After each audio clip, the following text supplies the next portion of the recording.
जय हिंद साथियों, आज के इस क्लास में आप सभी का बहुत बहुत स्वागत है। तो साथियों, बिहार पुलिस सिपाही की नई भर्ती के लिए आज के इस सेशन में 14 मार्च 2021 को जो फर्स्ट शिफ्ट में बिहार पुलिस का एग्ज़ाम हुआ था उसी के पेपर को आज सॉल्व करने वाले हैं। तो जो भी साथी बिहार पुलिस की तैयारी कर रहे हैं, आप लोगों के लिए ये सेशन काफ़ी ज़्यादा इम्पॉर्टेंट होगा। इससे आपको पता चलेगा एग्ज़ाम में किस टाइप से क्वेश्चन पूछा जाता है और कहाँ से क्वेश्चन एग्ज़ाम में बनता है। तो साथियों, आप लोग पूरा सेशन को ध्यान से देखिएगा। और देखिए, जिन्होंने अभी तक इस बिहार पुलिस के बैच को ज्वाइन नहीं किया है, फटाफट से जाकर आप लोग इस कोर्स को ले सकते हैं। ऑलरेडी बहुत सारे बच्चों ने इस कोर्स को ले रखा है। कोर्स में आपको क्या क्या मिलेगा यहाँ पर आप लोग पढ़ सकते हैं। और भी कोर्स के बारे में कुछ जानना हो तो ये व्हाट्सअप नंबर है, इस पर आप लोग मैसेज करके जानकारी ले सकते हैं। ठीक है, आपको प्ले स्टोर पर चल जाना है और वहाँ पर सक्सेस वर्ल्ड MCQ एप्लीकेशन मिल जाएगा। इसका लिंक डिस्क्रिप्शन बॉक्स में दिया हुआ है, क्लिक करके इसे आप लोग डाउनलोड कर लीजिए। तो चलिए साथियों, इसी के साथ आज के सेशन को स्टार्ट करते हैं। तो साथियों, आज का हमारा पहला क्वेश्चन देखिए, चालू खाते के लेन देन हेतु भारतीय रुपया को कब से पूर्ण परिवर्तनीय किया गया है? 1991, 1994, 1997 या फिर डी 1998 में। और साथियों, अगर आपको इन सेट में किसी भी क्वेश्चन का आंसर पहले से आता हो तो आप सभी नीचे लाइव चैट में अपना अपना आंसर बता सकते हैं। और जो भी साथी चैनल पर पहली बार आए हैं, आप लोग क्लास टाइमिंग को नोट कर लीजिए। ये बिहार पुलिस के लिए डेली का क्लास का टाइमिंग है। साइंस के लिए प्रैक्टिस सेट डेली शाम 7:30 बजे और मिक्स प्रैक्टिस सेट जिसमें ज्योग्राफी, हिस्ट्री, पॉलिटी, इकोनॉमिक्स ये सारे क्वेश्चन मिल जाएंगे रात 8 बजे की क्लास में। तो अगर आपको इस बार सिलेक्शन चाहिए तो आप लोग अभी से तैयारी में लग जाइए। तो देखिए, चालू खाते के लेन देन हेतु भारतीय रुपया को कब से पूर्ण परिवर्तनीय किया गया है? तो इसका आंसर है 1994। यहाँ पर बी ऑप्शन आपका सही जवाब है। 1994 में पूर्ण परिवर्तनीय किया गया है। तो यहाँ पर बी ऑप्शन आपका राइट आंसर है। यहाँ पर एक डेट है 1991। अच्छा, 1991 में क्या हुआ था? तो USSR का विघटन हुआ था, यानी सोवियत संघ का विघटन हुआ था। कब? तो 1991 में। इस बात को ध्यान रखिएगा। क्वेश्चन नंबर 2, मीराबाई किस काल की कवियत्री थी? ये क्वेश्चन इतना ज़्यादा इम्पोर्टेंट है, यकीन मानिए जो CSBC बिहार पुलिस का एग्ज़ाम कंडक्ट कराती है, बिहार पुलिस मद्यनिषेध सिपाही, फायरमैन, इन सभी एग्ज़ाम को अगर मिला ले तो ये क्वेश्चन अब तक 5 से 6 बार पूछा जा चुका है।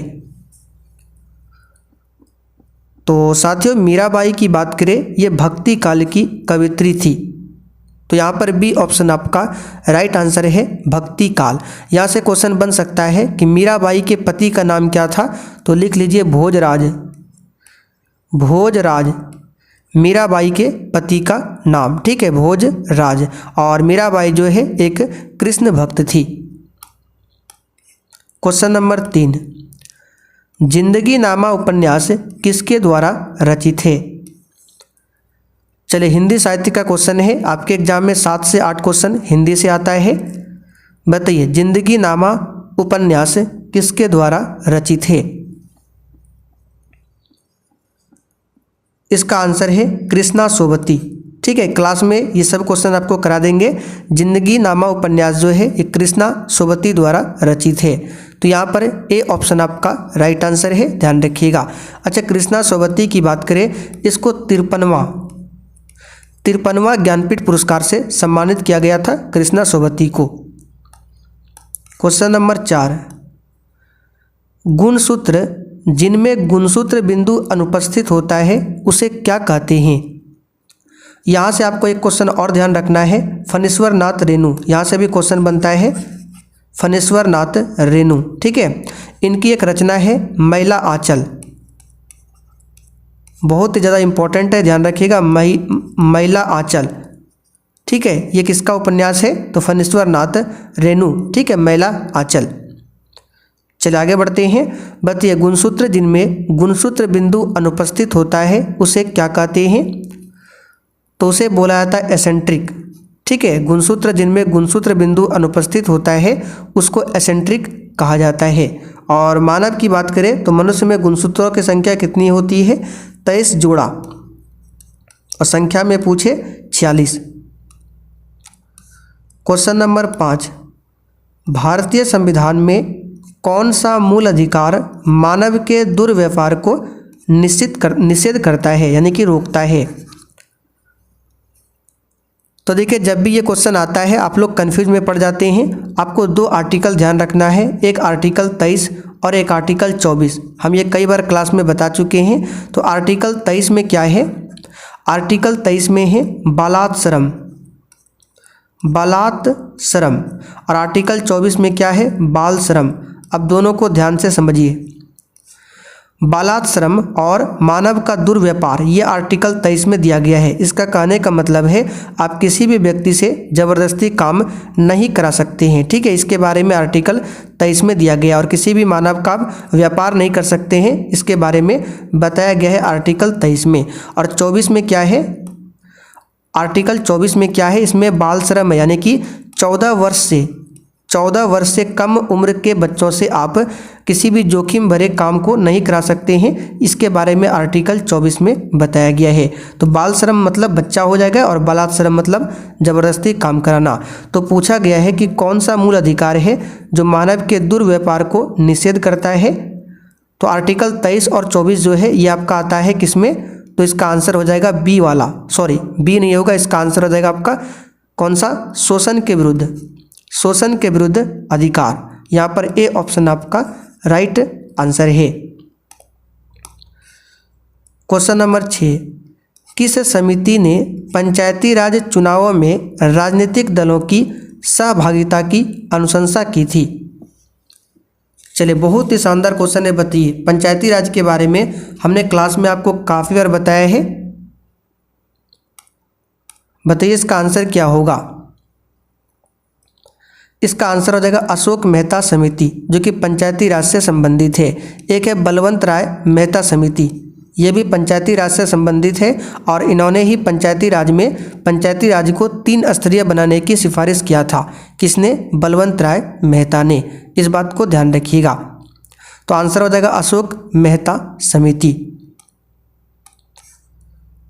क्वेश्चन नंबर 7, किसने राज्य को पृथ्वी पर ईश्वर का अवतार कहा है? तो इस क्वेश्चन को आपको डायरेक्ट याद रखना होगा। ये कहा है हीगल ने राज्य को पृथ्वी पर ईश्वर का अवतार बताया है। और अरस्तु ने क्या कहा है? तो कुछ स्टेटमेंट आपको याद रखना पड़ेगा, एग्जाम में बनता है। अरस्तु की बात करें, इसने कहा है राज्य व्यक्ति से पहले है। इसका कथन क्या है? राज्य जो है व्यक्ति से पहले है। इसको नोट कर लीजिए, ये कथन किसका है? अरस्तु का। और पृथ्वी पर ईश्वर का अवतार कहा है राज्य को, ये कहा है हीगल ने। तो कुछ इंपॉर्टेंट ये स्टेटमेंट है जो कि अक्सर एग्जाम में पूछा जाता है। क्वेश्चन नंबर 8, जनगणना 2011 के अनुसार राष्ट्रीय औसत से अधिक लिंगानुपात वाले राज्यों एवं केंद्र शासित प्रदेशों की संख्या कितनी है? देखिए, बिहार पुलिस के एग्जाम में हर बार 2011 जनगणना जो है यहाँ से क्वेश्चन पूछा ही जाता है। तो एक काम करेंगे, जनगणना 2011 के लिए एक स्पेशल क्लास करा देंगे जिसमें जो भी जनगणना से संबंधित क्वेश्चन आता है वो सारा कवर हो जाएगा। तो इसका आंसर फिलहाल याद रखिएगा 18। जब क्लास कराएंगे तो वहाँ पर आपको बताएंगे। अच्छा, यहाँ से क्वेश्चन आपको कुछ ध्यान रखना है। अगर आपसे पूछ ले कि 2011 के जनगणना के अनुसार भारत का लिंगानुपात क्या था, तो 943।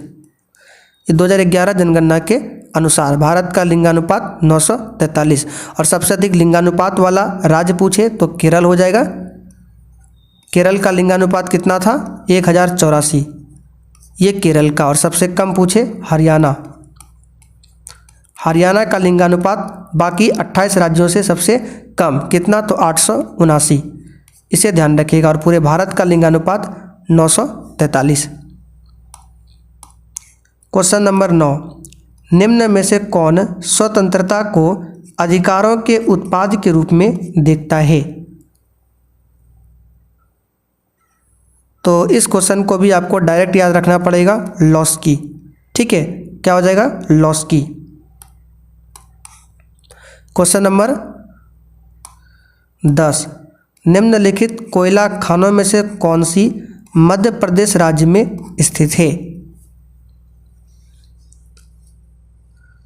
चलिए, और साथियों जिन्होंने अभी तक सेशन को लाइक नहीं किया है, आप लोग सेशन को फटाफट से लाइक कीजिए। तो ये हो जाएगा आंसर सिंगरौली। सिंगरौली कोयला खान जो है ये मध्य प्रदेश में स्थित है। सिंगरौली जो है मध्य प्रदेश का क्या है, एक राज्य का जिला है सिंगरौली। इस बात को आपको ध्यान रखना पड़ेगा। अच्छा, अगर आपसे पूछे एनटीपीसी के बारे में, एनटीपीसी की स्थापना कब होती है, तो इसे लिख लीजिए 1975 में एनटीपीसी की स्थापना होती है। अगर आपसे पूछे काला हीरा किसे कहा जाता है, काला हीरा किसे कहा जाता है, तो काला हीरा कहा जाता है कोयला को। कोयला 4 प्रकार के होते हैं। सबसे उच्चतम कोटि का कोयला एंथ्रासाइट, सबसे लो क्वालिटी का कोयला पीट, ठीक है। बाकी 2 बिटुमिनस और आपका एक लिग्नाइट है। लिग्नाइट को भूरा कोयला भी बोला जाता है। जो भी एक्स्ट्रा क्वेश्चन बताते हैं, अगर आपको याद नहीं है तो लिखिए या फिर ध्यान से सुनिए। बिहार राज्य विधानमंडल में प्राक्कलन समिति के सदस्यों का कार्यकाल क्या है?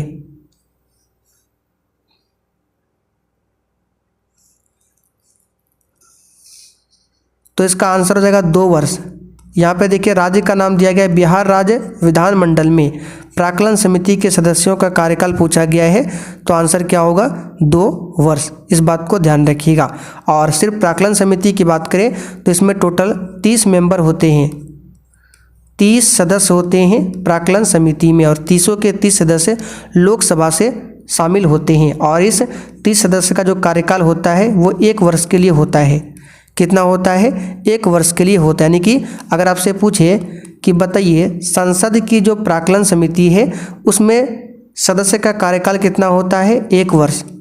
लेकिन यहाँ पे पूछा गया बिहार राज्य विधानमंडल में जो प्राक्कलन समिति है इसके सदस्यों का कार्यकाल कितना होता है? तो 2 वर्ष। लेकिन संसद की प्राक्कलन समिति का कार्यकाल 1 वर्ष। दोनों को ध्यान रखना है। जैव विविधता शब्द को किसने दिया था? चलिए बताइए। और साथियों जो भी आपका क्लास होता है, क्लास का जो पीडीएफ है आंसर के साथ में एप्लीकेशन पर अपलोड कर दिया जाता है डेली। आप लोग जाकर वहां पर रिवीजन कर सकते हैं। एप्लीकेशन का लिंक इसी वीडियो के नीचे डिस्क्रिप्शन बॉक्स में है, या फिर आप लोग नंबर पर मैसेज करके भी बता सकते हैं। तो जैव विविधता शब्द के बारे में हमने बताया था, इसको सबसे पहले दिया था वाल्टर रोजन ने। किसने दिया था? वाल्टर रोजन ने। अच्छा, जैव विविधता दिवस कब मनाया जाता है? तो 22 मई को। प्रत्येक वर्ष 22 मई को जैव विविधता दिवस मनाया जाता है। क्वेश्चन 23, निम्नलिखित में से कौन सा राज्य गंगा बेसिन का भाग नहीं है? तो गंगा बेसिन के अंतर्गत में राजस्थान तो आएगा, मध्य प्रदेश भी आता है, छत्तीसगढ़ भी आएगा, जबकि पंजाब नहीं आता है। ठीक है, पंजाब की बात करें ये सतलज बेसिन का भाग है। किसका? सतलज बेसिन का भाग है पंजाब। बाकी राजस्थान, मध्य प्रदेश, छत्तीसगढ़ ये गंगा बेसिन में आता है, ध्यान रखिएगा। क्वेश्चन नंबर 14, शरीर में पानी की कमी से होने वाली स्थिति का वर्णन कीजिए।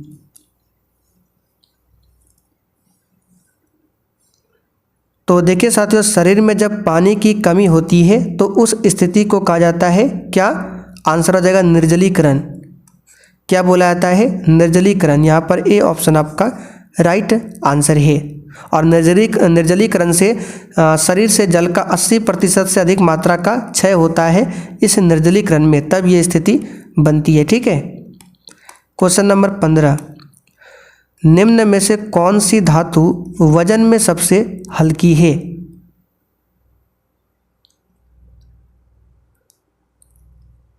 चलिए बताइए, निम्न में से कौन सी धातु वजन में क्या है? सबसे हल्की है। तो सबसे हल्का धातु पूछा गया है, बताइए इसका आंसर क्या होगा? लिथियम। ठीक है, लिथियम धातु वजन में सबसे हल्की होती है। 16, यूरोप में सामंतवाद के पतन का प्रमुख कारण क्या था?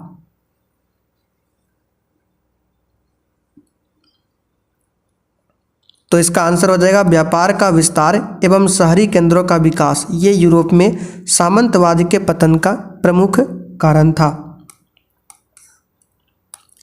भारत में रोमन व्यापारियों की बस्ती के अवशेष किस स्थल से मिले हैं? हम आपको डेली बोलते हैं कि जो नीली वाली थ्योरी का लुसेंट बुक है सामान्य ज्ञान का, उसको डेली पढ़िए। ये सारा क्वेश्चन आपको वहाँ पर मिल जाएगा थ्योरी में, और जब क्लास करेंगे तो आपको आंसर करने में आसानी होगी। तो भारत में रोमन व्यापारियों की बस्ती का जो अवशेष है ये किस स्थल से मिला है? तो इसका आंसर है अरिकमेडु से। डी ऑप्शन यहाँ पर आपका सही जवाब है, अरिकामेडु या फिर अरिकमेडु से। चलिए, अच्छा यहाँ से क्वेश्चन बनता है, जो ये रोमन व्यापार है, रोमन व्यापार इसका जो जानकारी है, इसकी जानकारी जो है कहाँ से मिलती है? तो याद रखिएगा संगम काल। किस काल से? संगम काल, यानी कि संगम काल में रोमन व्यापारी की विस्तृत जानकारी दिया गया है, तो इसे भी ध्यान रखिएगा। क्वेश्चन नंबर 18, अरुण कमल की कविता से संबंधित पहली पुस्तक कौन सी है? बताइए, अरुण कमल ये व्यक्ति का नाम है, तो इनकी कविता से संबंधित पहली पुस्तक का नाम क्या है? याद रखिए अपनी केवल धार। अपनी केवल धार अरुण कमल की कविता से संबंधित ये पहली पुस्तक है। सी ऑप्शन यहाँ पर सही आंसर है। हिंदी साहित्य का क्वेश्चन है, लाल किताब आंकड़े क्या उपलब्ध करवाती है? आपने सुना होगा रेड डाटा बुक, इसी को हिंदी में लाल किताब आंकड़ा कहा जाता है। तो इसमें विलुप्त प्राय पादप एवं जंतु का जो आंकड़ा होता है उसी के बारे में जानकारी दी होती है रेड डाटा बुक में। तो यहाँ पर आंसर हो जाएगा विलुप्त प्राय पादप एवं जंतुओं का जो आंकड़ा है उसी के बारे में बताया जाता है रेड डाटा बुक में। राजपूत काल में निम्नलिखित में से कौन सी नवीन जाति प्रमुखता में आई थी? ये क्वेश्चन आपको सेम टू सेम लुसेंट में मिल जाएगा आपको। तो राजपूत काल में कौन सी नवीन जाति प्रमुखता में आई थी? इसका आंसर बताइए क्या होगा? चलिए, इसका आंसर हो जाएगा कायस्थ। ठीक है, सी ऑप्शन आपका सही जवाब है, कायस्थ। हड़प्पा के निवासी डैश के साथ व्यापारिक संबंध रखते थे?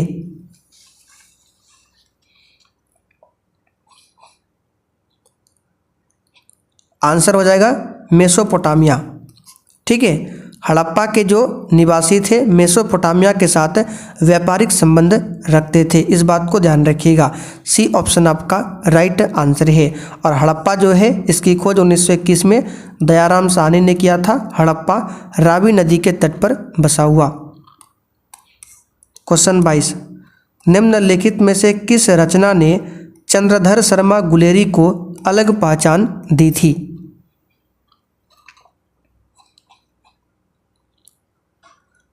आंसर है उसने कहा था।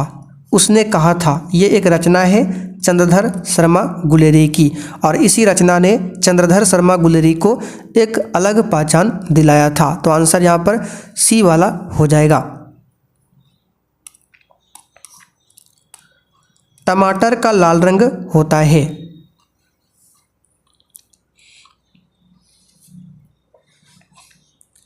ये तो सिंपल सा क्वेश्चन है।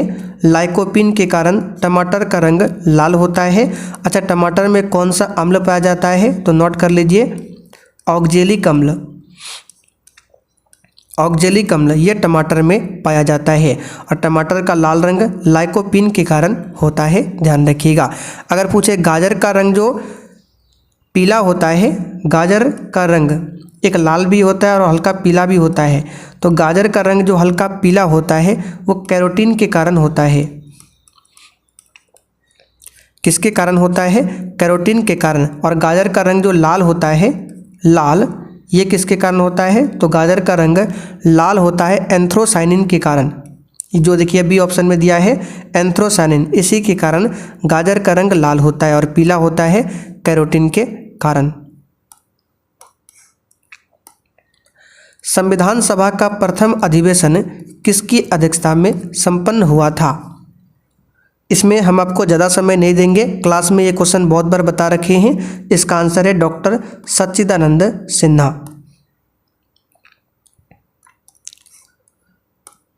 चुका भी नहीं हूँ मैं, ये रचना है। तो इस रचना के लिए शमशेर बहादुर सिंह को कौन सा पुरस्कार मिला था?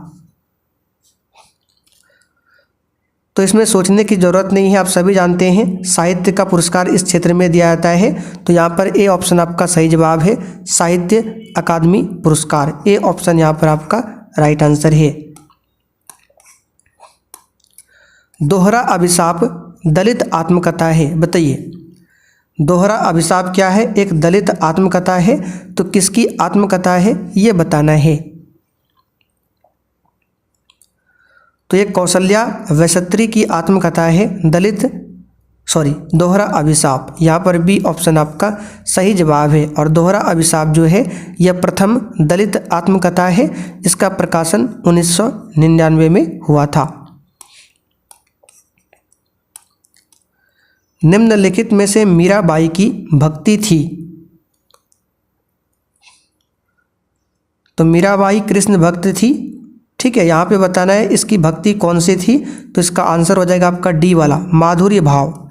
मीराबाई की भक्ति माधुर्य भाव थी, ठीक है। यहाँ पर डी ऑप्शन आपका राइट आंसर है। हीरा और ग्रेफाइट है। तो ये तो आपने 10th क्लास में पढ़ा होगा, कार्बन का अपर रूप होता है हीरा और ग्रेफाइट। संयुक्त राष्ट्र संघ का प्रारूप किस सम्मेलन में तैयार हुआ था? देखिए संयुक्त राष्ट्र संघ, इसकी स्थापना 24 अक्टूबर 1945 को होती है, इसलिए 24 अक्टूबर को हम लोग संयुक्त राष्ट्र संघ दिवस मनाते हैं। लेकिन इसका जो प्रारूप है ये सैन फ्रांसिस्को सम्मेलन में तैयार हुआ था। तो यहाँ पर बी ऑप्शन आपका राइट आंसर है। आगे देखिए, कार्क कोशिकाओं की भित्ति पर जमा हुआ पदार्थ कौन सा होता है? साइंस क्लास में ये क्वेश्चन आपका एक बार हो चुका है। इसका आंसर हमने बताया था सुबेरिन। कार्क कोशिकाओं की भित्ति पर जमा हुआ पदार्थ सुबेरिन होता है। यहाँ पर बी ऑप्शन आपका राइट आंसर है। तो चले साथियों, आज के लिए इतना ही। ये जो हमने आज 30 क्वेश्चन कवर किया, ये क्वेश्चन कौन सा था? तो 14 मार्च यानी 14/3/2021 को फर्स्ट शिफ्ट में बिहार पुलिस का एग्जाम हुआ था। आप लोग निकाल कर देख सकते हैं, उसी का कुछ क्वेश्चन हमने यहाँ पर आपको कराया है। अब आप लोग कमेंट करके बताइए आपने 30 में से कितने क्वेश्चन आज सही किए। और साथियों आप लोग डेली क्लास को अटेंड कीजिएगा 7:30 बजे और 8 बजे।